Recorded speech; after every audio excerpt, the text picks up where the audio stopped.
Koneksi antar materi, kesimpulan, dan refleksi modul 1.1 Pemikiran Ki Hajar Dewantara oleh saya Rizky Arlini, calon guru penggerak Angkatan 5. Pertanyaan pemantik pertama.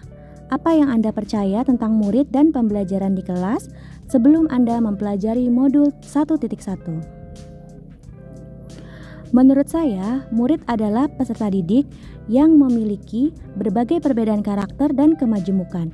Namun kegiatan pembelajaran di kelas, terutama dalam penyampaian materi bahan ajar, menggunakan metode, media, dan penilaian yang sama untuk semua murid, serta lebih berorientasi untuk menuntaskan kurikulum pembelajaran yang sudah ditentukan.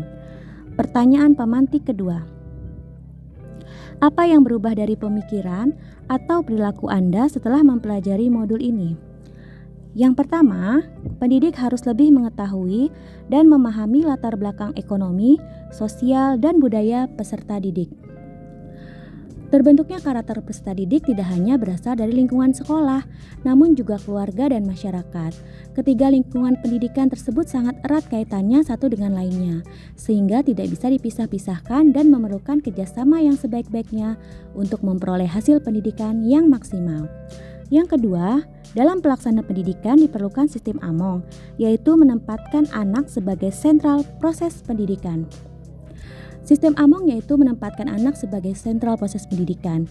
Maka setiap pamong sebagai pemimpin dalam proses pendidikan diwajibkan bersikap ing ngarso sung tulodo, ing madyo mangunkarso, dan tutwuri handayani. Yang ketiga, pembelajaran yang dilakukan bertujuan untuk mempersiapkan murid agar dapat hidup bermasyarakat dan berbudaya sesuai kodrat alam dan kodrat zaman. Pertanyaan pemantik ketiga, apa yang dapat segera Anda terapkan lebih baik agar kelas Anda mencerminkan pemikiran Ki Hajar Dewantara? Yang pertama, pentingnya melakukan asesmen diagnostik baik non-kognitif maupun asesmen kognitif.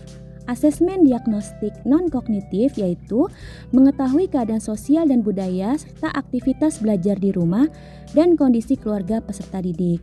Sedangkan asesmen diagnostik kognitif yaitu mengidentifikasi capaian kompetensi peserta didik, menyesuaikan pembelajaran di kelas, dan mengadakan tindak lanjut serta evaluasi untuk mengidentifikasi kekuatan dan kelemahannya sehingga pembelajaran dapat dirancang sesuai dengan kondisi peserta didik. Kedua, pembelajaran tidak berfokus pada guru atau teacher-centered learning, akan tetapi menjadi pembelajaran yang berpusat pada peserta didik, student-centered learning. Sehingga peran guru sebagai fasilitator yaitu menyusun aktivitas pembelajaran yang berpusat pada peserta didik dengan memperhatikan karakter peserta didik.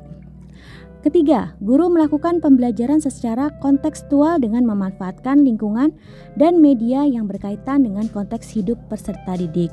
Selain itu juga pendidik mengajarkan cara-cara belajar sesuai dengan keadaan zaman, yaitu memilih, menganalisis, dan mengintegrasikan informasi yang diperoleh dari luar, namun harus tetap disesuaikan dengan budaya Indonesia. Terima kasih. Wassalamualaikum warahmatullahi wabarakatuh.